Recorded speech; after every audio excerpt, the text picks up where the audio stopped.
Bismillah, Assalamualaikum, Wallahu Akbar. Bismillah, Allahu Akbar.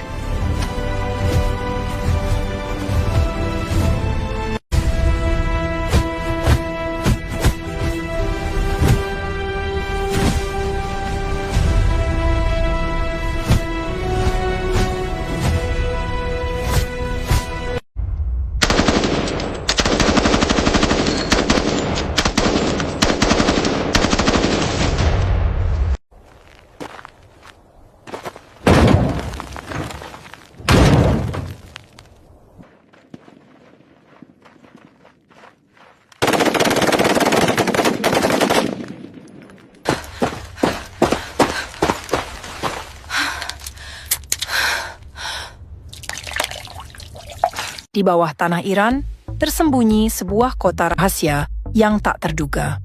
Lorong panjang ini adalah basis rudal terdepan, dijaga rapi 24 jam. Setiap detail diperiksa dengan presisi militer. Ini bukan sekadar pekerjaan, ini adalah tanggung jawab untuk bangsa. Kesiapan adalah kunci. Dengan teknologi canggih dan tenaga profesional, kami siap melindungi negerimu kapan saja.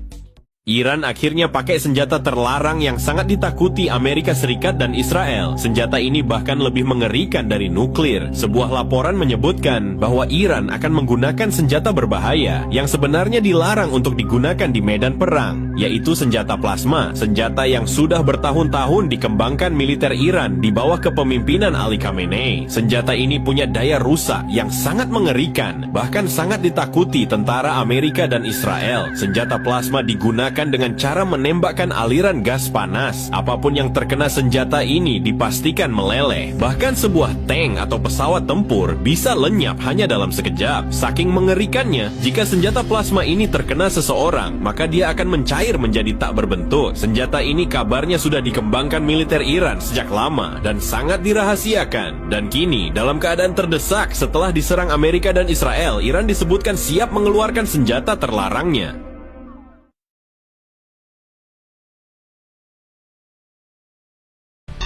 Assalamualaikum ya Habibi, ya Iwani. Kami adalah pasukan robot Iran. Kami menunjukkan keahlian tempur yang sangat handal.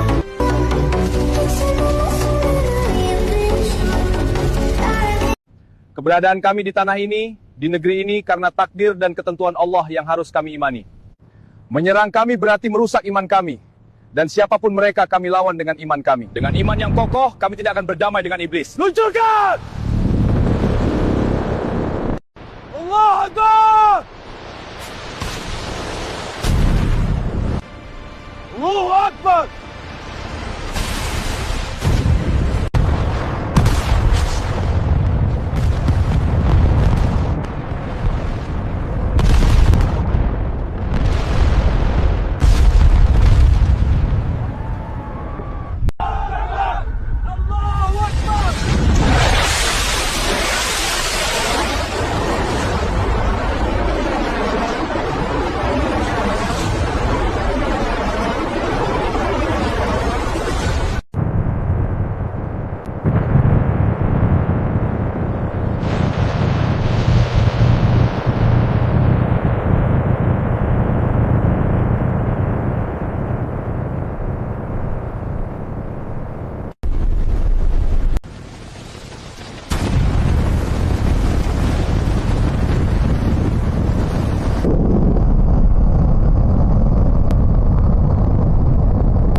Trump memposting di Truth Social. Dia meminta Perancis mengirim kapal perang ke Selat Hormuz. Perancis mengatakan tidak. Tapi inilah yang tidak diberitakan media kepada Anda. Sementara Trump menunggu jawabannya, Perancis diam-diam bernegosiasi dengan Iran untuk mendapatkan izin lewat bagi kapal-kapalnya sendiri. Bukan kapal perang, bukan koalisi militer, bukan keselarasan dengan Washington. Diplomasi rahasia, langsung, bilateral, dengan negara yang sedang diperangi Amerika Serikat. Sebelum kita mulai, aku meminta tolong satu hal. Kalau video ini bermanfaat buat kamu, tolong subscribe dan kasih like ya. Ini bukan sekedar basa-basi. Algoritma emang butuh sinyal seperti ini supaya konten ini bisa menjangkau lebih banyak orang. Dengan dukungan kalian, aku bisa terus bikin konten yang lebih banyak dan lebih baik. Makasih banget. Yuk kita lanjut. Menurut Financial Times, Perancis termasuk di antara negara-negara yang berada di garis depan dalam diskusi diam-diam dengan Teheran, yang bertujuan mendapatkan jaminan keamanan untuk kapal-kapal komersial Eropa di Selat Hormuz. Ini bukan detail diplomatik kecil. Ini adalah perpecahan strategis besar antara Paris dan Washington. Dilakukan dalam keheningan, tanpa bentrokan frontal, tapi dengan konsekuensi yang sangat besar. Hari ini, kita akan menguraikan semuanya. Mengapa Prancis menolak, apa yang dilakukannya sebagai gantinya, apa yang diungkapkan tentang kondisi aliansi transatlantik, dan mengapa Iran sedang memecah belah Barat lebih efektif daripada operasi militer manapun. Permintaan Trump dan keheningan sekutunya. Mari kita mulai dengan fakta mentah minggu ini. Trump menulis di Truth Social, semoga China, Prancis, Jepang, Korea Selatan, Inggris, dan lainnya mengirim kapal ke kawasan ini agar Selat Hormuz tidak lagi terancam oleh negara yang benar-benar sudah terpancung. Daftarnya panjang. Nadanya seperti seorang pemimpin yang memberi instruksi kepada sekutunya. Hasilnya, seruan Trump kepada China, Prancis, Jepang, Korea Selatan, dan Inggris untuk mengirim kapal perang tidak menghasilkan komitmen apapun pada hari Minggu, menurut Chicago Tribune. No, tidak ada siapapun. Tidak satu pun dari negara yang disebutkan mengumumkan pengiriman satu kapal militer pun. Mari kita tinjau setiap respons. China, respons diplomatik. Mereka menginginkan penghentian permusuhan segera. Kapal komersial mereka sudah lewat. Mereka tidak punya alasan untuk mengirim kapal militer. Jepang. Tokyo tidak merespons seruan tersebut. Pemerintah Jepang tidak menganggap situasi ini sebagai krisis yang mengancam kelangsungan hidup negara. Meskipun faktanya, 75% impor minyak mereka transit melalui Hormuz. Inggris. Sedang mempelajari beberapa opsi. Rumusan untuk kita lihat nanti. Korea Selatan, diam. Prancis, Kementerian Luar Negeri mengindikasikan bahwa Prancis tidak menyetujui untuk mengirim armada ke Hormuz meskipun ada seruan Trump. Tapi Prancis tidak hanya mengatakan tidak, mereka melakukan hal lain. Dan disinilah ceritanya menjadi sangat menarik. Apa yang sebenarnya dilakukan Macron sementara Trump menunggu jawaban atas seruan militernya? Prancis menjalankan kebijakan paralel, diam-diam, pragmatis, dan sepenuhnya melewati Washington. Menteri Luar Negeri Prancis, Jean-Noël Barrot, mengindikasikan bahwa beberapa negara Eropa dan regional menyatakan tertarik pada misi pengamanan. Di Roma, Menteri Pertahanan Italia, Guido Crosetto, menyatakan bahwa negara-negara Eropa mencoba mengadopsi posisi bersama untuk mendapatkan izin dari Iran agar kapal-kapal milik negara yang tidak terlibat dalam konflik dapat transit melalui selat tersebut.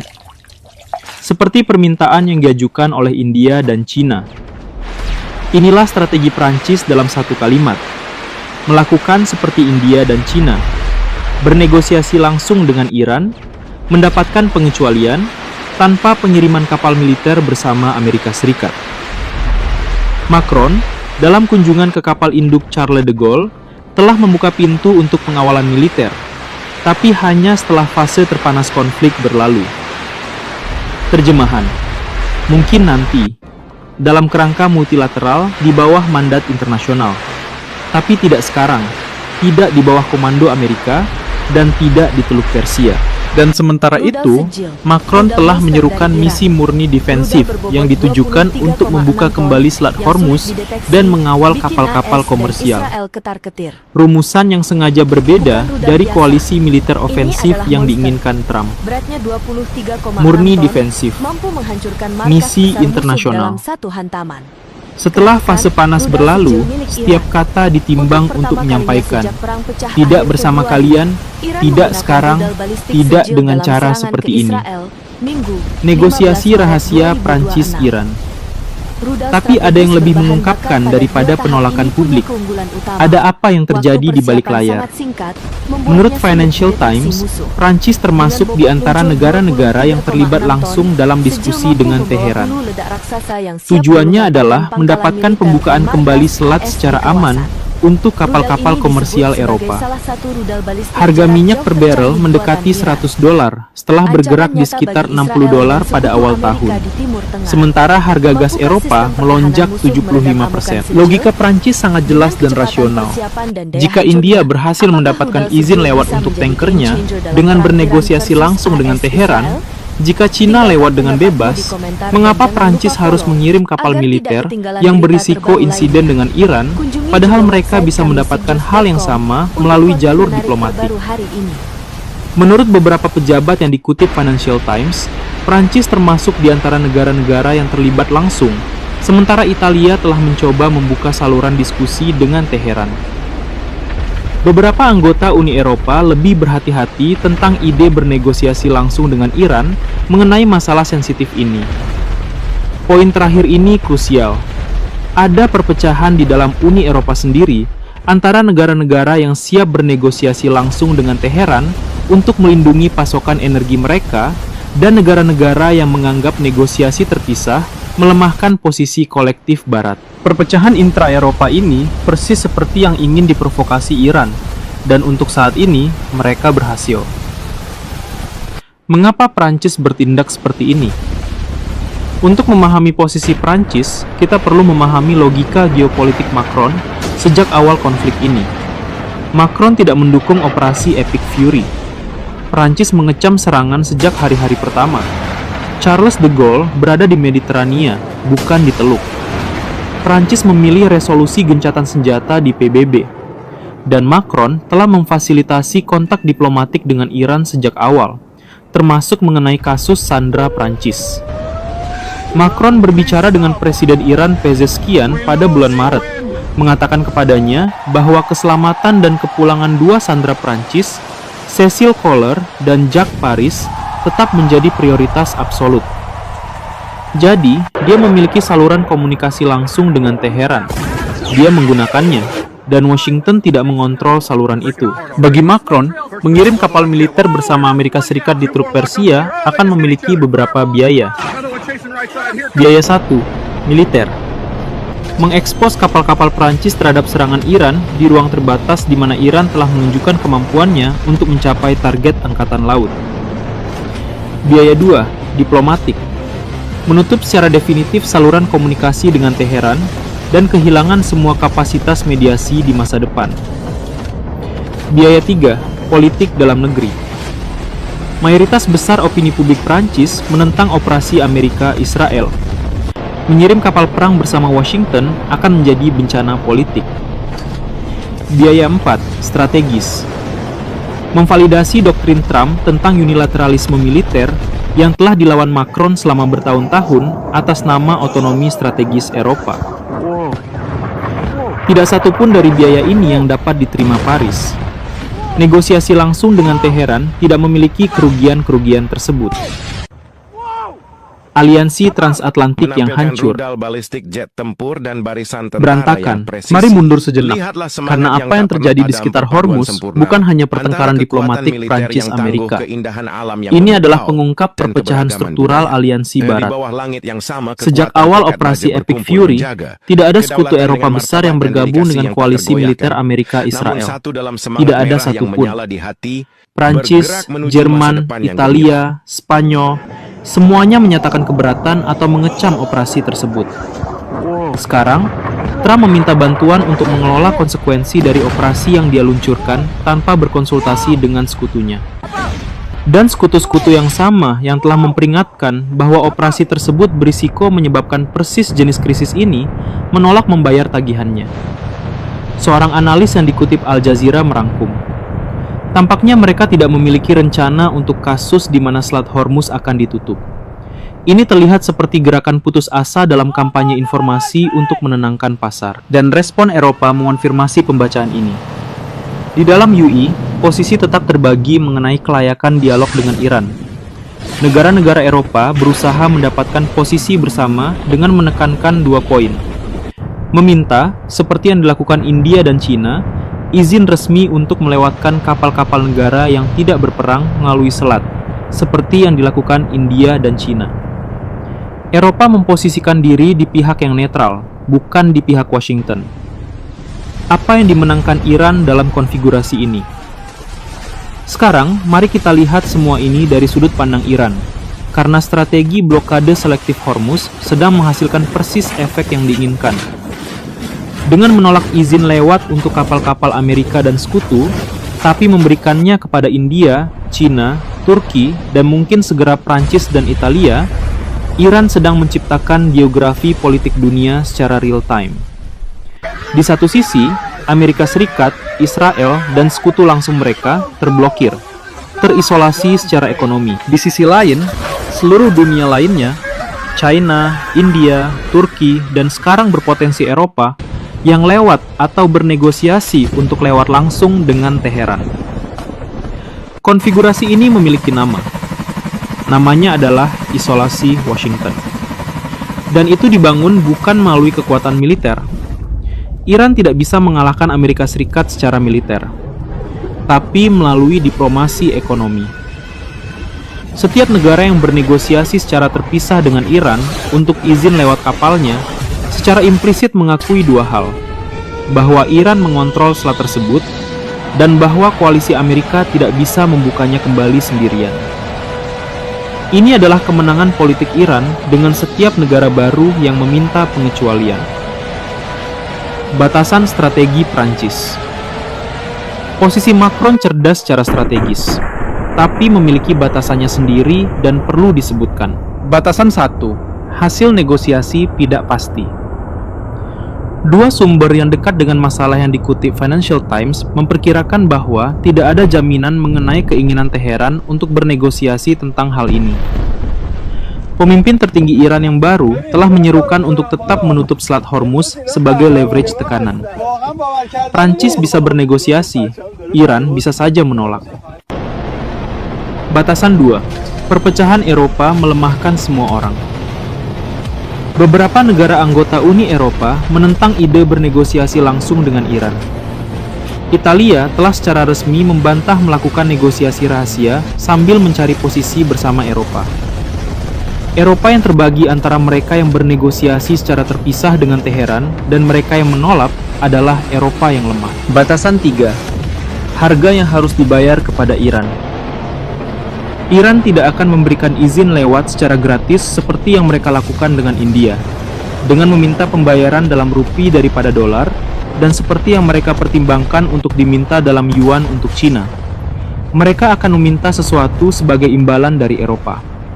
Pengakuan implisit, tekanan untuk gencatan senjata, posisi tentang nuklir. Harga pengecualian Eropa masih harus ditentukan dan tidak akan simbolis.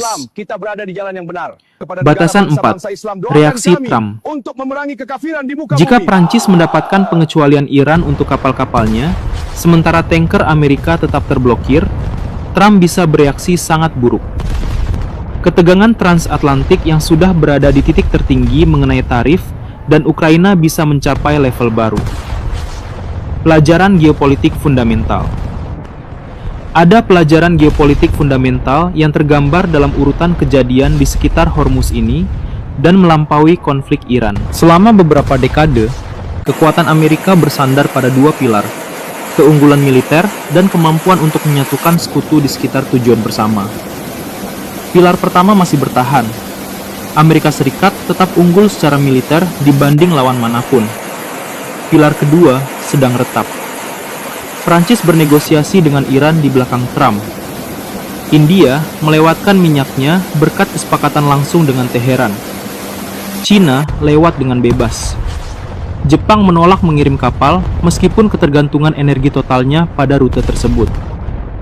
Inggris sedang mempelajari opsi. Ini bukan pemberontakan anti-Amerika. Ini sesuatu yang lebih halus dan lebih bertahan lama. Setiap negara menghitung kepentingan nasionalnya dan bertindak sesuai dengan itu secara independen dari Washington. Unilateralisme Amerika yang menghasilkan sebagai balasannya multilateralisme de facto, di mana masing-masing bernegosiasi sendiri dengan Iran tanpa koordinasi dengan Washington.